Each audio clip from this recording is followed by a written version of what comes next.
T'as le gros buzz que t'as eu à Rochefort, là, il y a pas longtemps. T'avais pas entendu ça avec des moutons qui étaient genre dans 3 mètres d'excréments et compagnie, ils touchaient quasiment le plafond. Et en fait, ils n'avaient jamais vu le jour pendant méga longtemps, jamais tendu. Et c'est un élevage intensif.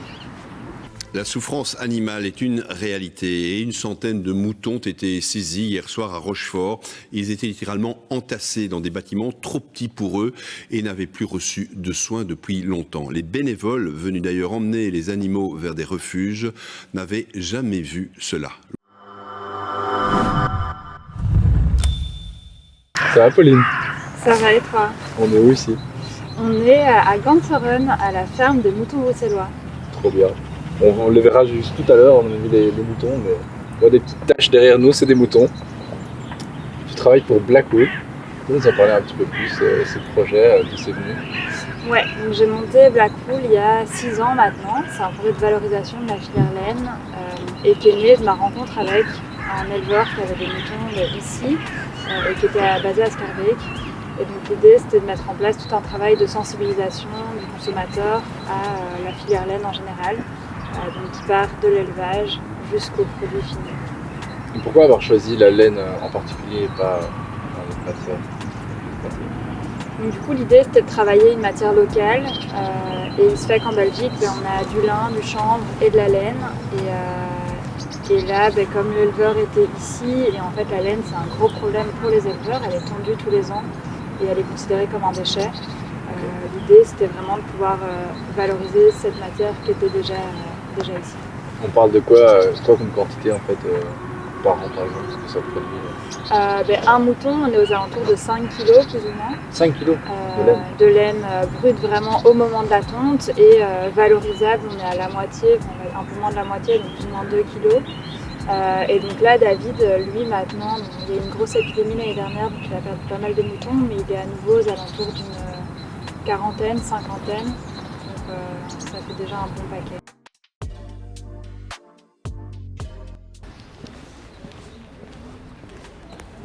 Bonjour Céline, où est-ce qu'on est ici? Est-ce que tu peux un peu nous expliquer ce qu'on fait dans cette ferme?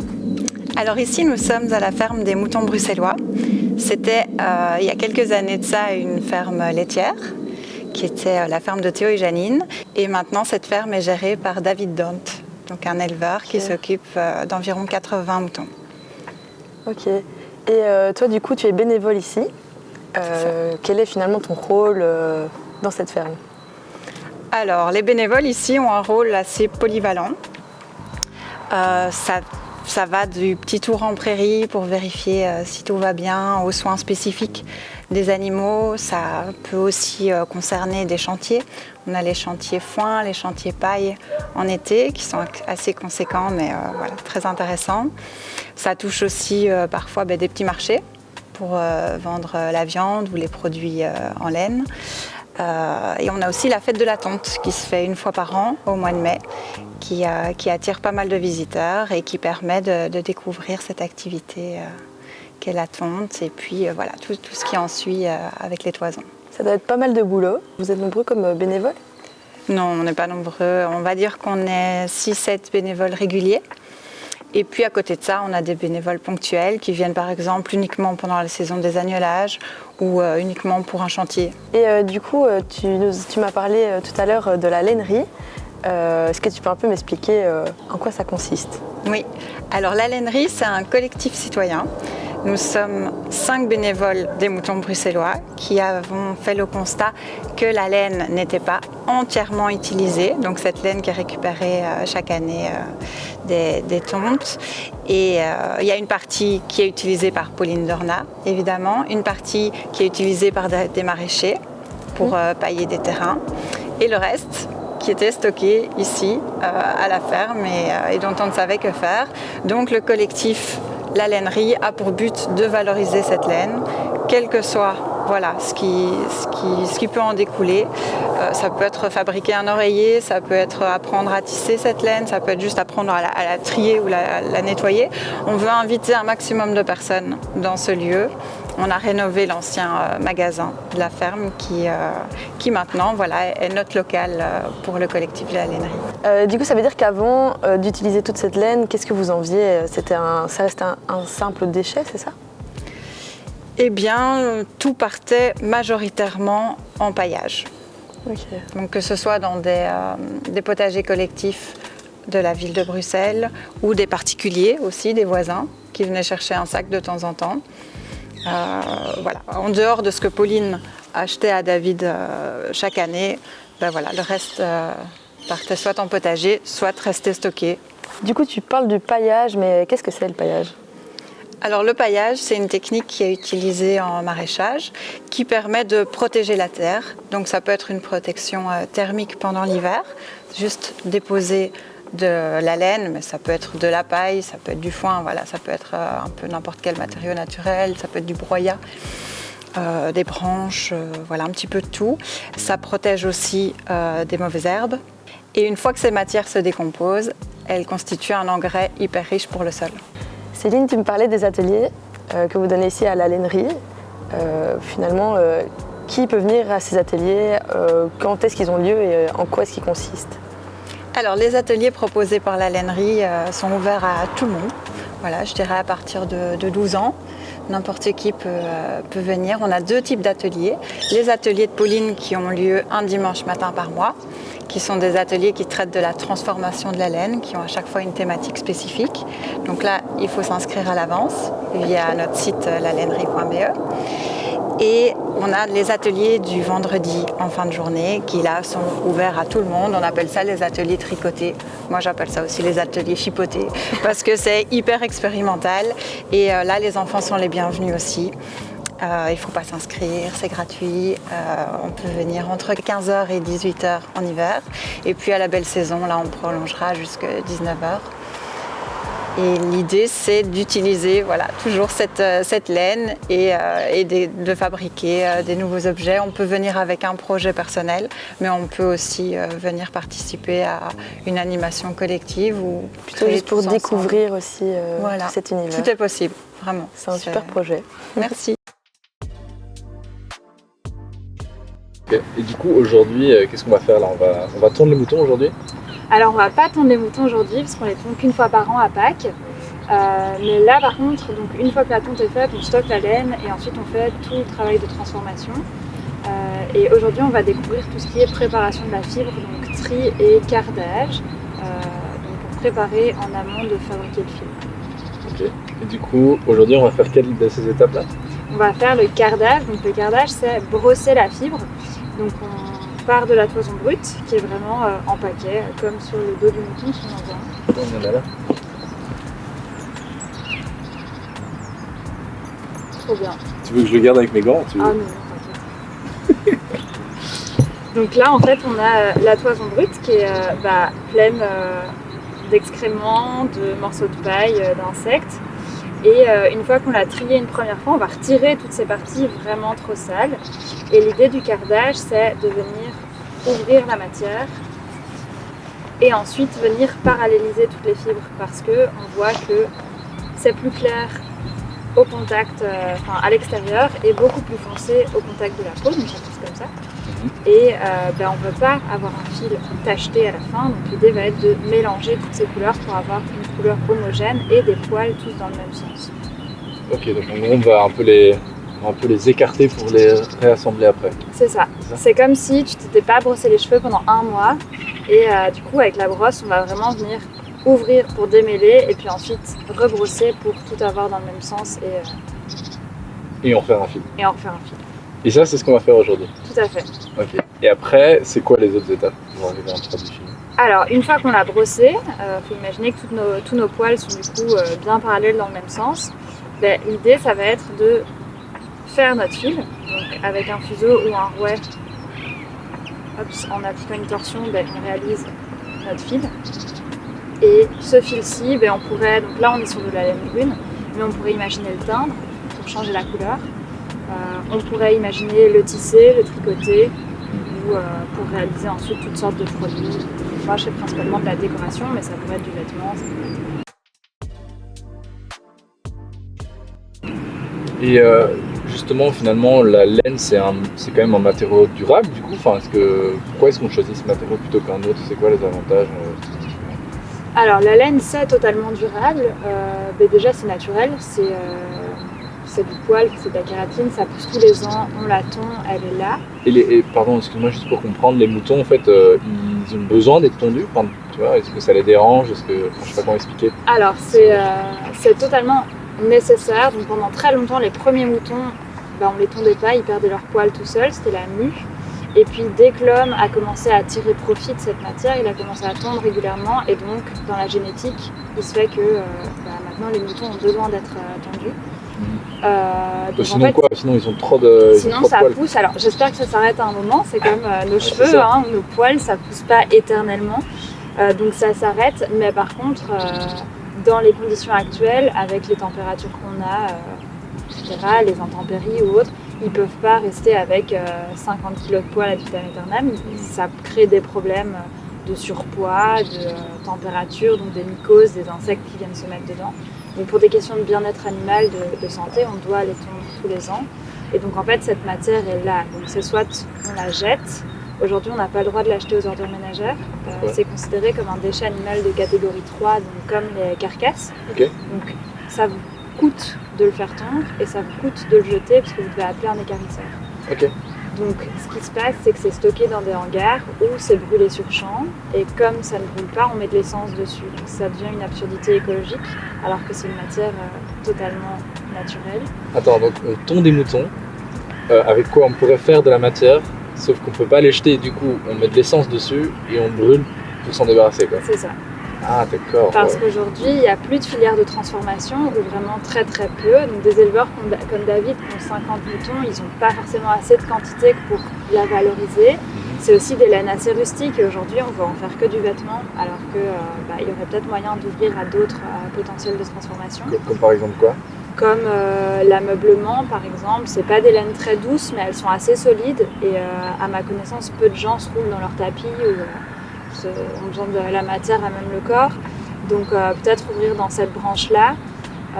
Et après, tout ce qui est isolation aussi, où maintenant il y a beaucoup de recherches pour tout ce qui est géotextile, pour mettre sur des potagers, du maraîchage ou autre. Et donc peut-être valoriser la matière dans ce sens-là, plutôt que de l'acheter parce que l'industrie a décidé qu'il fallait principalement du textile d'habillement. Ok. Et donc tout à l'heure, avant que je t'interrompe, on parlait des étapes. Donc là aujourd'hui on va faire une des premières étapes et après tu allais expliquer les autres étapes. Et donc ensuite on a la réalisation du fil qui peut, donc ça on parallélise nos fibres, on les assemble par un système de torsion et du coup c'est comme ça que naît notre fil. Une fois qu'on a notre fil, et là on va pouvoir le tisser ou le tricoter en fonction. Donc tricoter c'est plutôt pour du vêtement et donc des pulls, des bonnets, ce que la majorité des gens font. Et le tisser, là on va plutôt pouvoir faire pour des vestes si on reste dans le vêtement, mais des coussins, des tapis, etc. L'idée des ateliers ici, c'est pas forcément d'arriver à un produit fini, mais plutôt d'expliquer aux gens tout le process. Parce qu'il y a beaucoup de gens qui pensent que la pelote, elle arrive comme ça dans le magasin. Ça pousse comme ça dans les arbres.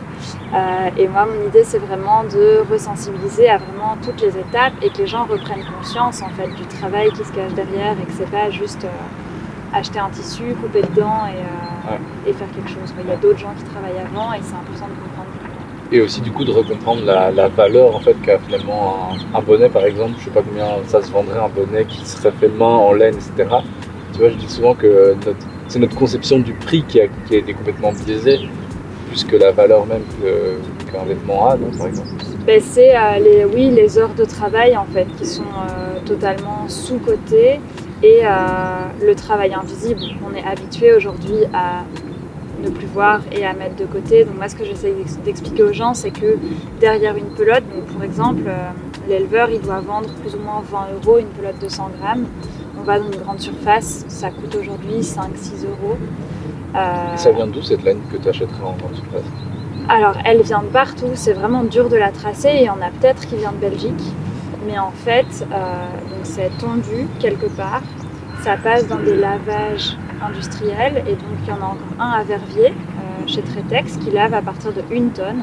En fait, les tondeurs récoltent la laine, ça va chez Tretex. Dès qu'il y a un trader ensuite qui essaye de vendre, dès qu'il y a un lot qui est acheté, c'est lavé, et après ça part la plupart du temps en Asie pour être cardé, filé, et puis ça revient chez nous, et donc en fait on ne sait plus trop ce qu'on a acheté.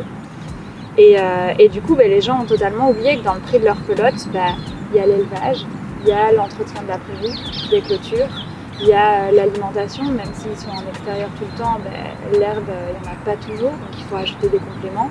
Il y a les frais vétérinaires, et puis voilà, tout ce qui va avec, la tonte, le tri. Donc une tonte, c'est 5 € par mouton, plus ou moins, donc il y a déjà ça aussi.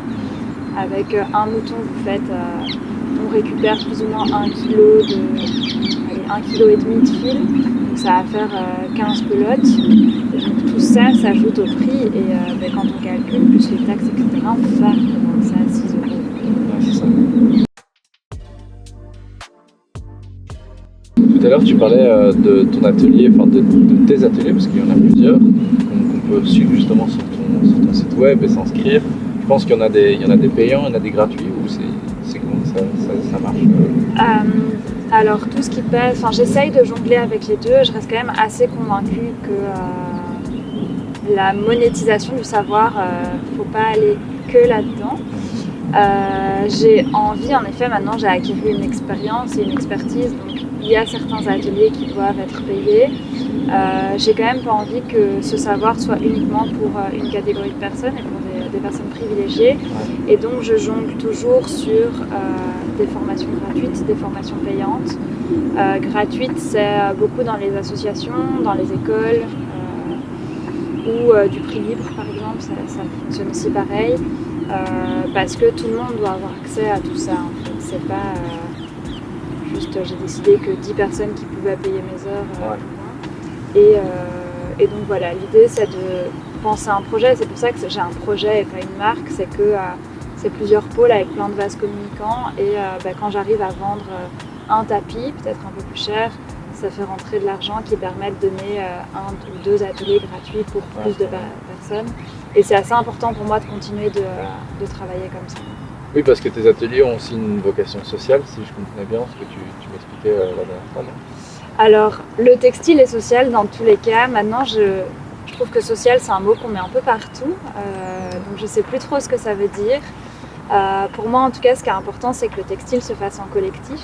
On se rend compte que juste la laine, en fait, on ne peut pas être et éleveur, et transformateur, et designer, et animateur d'atelier. Donc on a besoin d'une équipe. Et en fait, chacun a des compétences. C'est assez triste de travailler tout seul dans son atelier aussi. Et donc c'est en ça que les ateliers que j'ai ouverts, c'était dans l'idée de mutualiser les outils, les connaissances, les personnes aussi.